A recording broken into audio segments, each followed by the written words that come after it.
Bonjour à toutes et à tous, bienvenue pour la correction de cette question de backsolving pour la partie calcul de votre test. Le backsolving, c'est quand vous partez des réponses pour trouver la bonne réponse.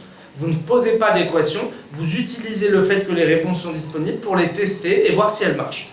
En l'occurrence, quand vous les testez, il faut toujours commencer par la réponse C parce que c'est la réponse centrale. Ensuite, on adapte selon si on a trouvé une valeur trop grande ou trop petite. On me dit que Max n'a pas suffisamment d'argent pour faire le plein de sa voiture, il dépense tout ce qu'il peut mettre. Et manifestement, ça ne suffit pas, il aurait pu en mettre plus. On nous dit qu'avec 4 fois plus d'argent, il aurait pu mettre 48 litres de plus et faire le plein. Quelle est la contenance? Alors moi, je vais tester la réponse C qui me dit 52 litres. Vous êtes d'accord qu'on me dit que j'aurais pu mettre 48 litres de plus pour faire le plein? Si je peux en mettre 48 de plus, ça veut bien dire que initialement, j'ai réussi à en mettre 4. 4 litres.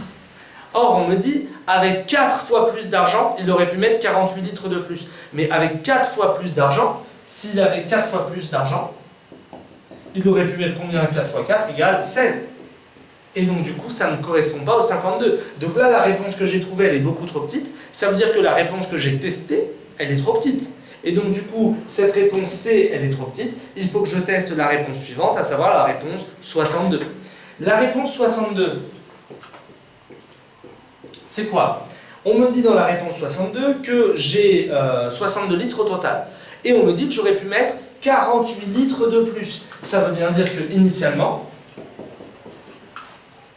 j'avais combien? J'avais 14 litres. Puisque pour passer de 48 à 62, ça veut bien dire que j'en avais 14 initialement.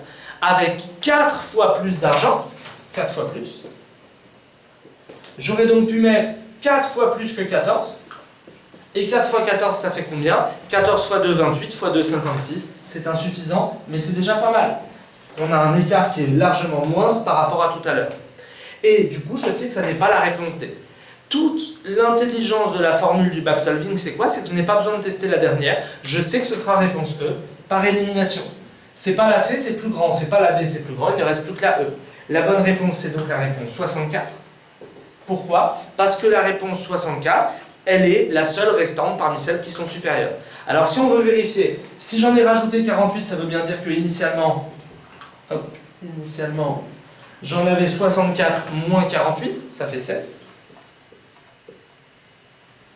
Et si j'avais 4 fois plus d'argent, j'aurais pu mettre 4 fois 16, et je retombe bien sur 4 fois 16, 64. Je retombe bien ici, sur mon 64, qui est là. Et donc du coup, c'est bon, c'est la bonne réponse. Donc vous voyez, le backsolving, ça consiste à partir des réponses pour retrouver la bonne réponse. Voilà pour la correction de cette question. N'hésitez pas à consulter nos autres vidéos. Bon courage et à bientôt.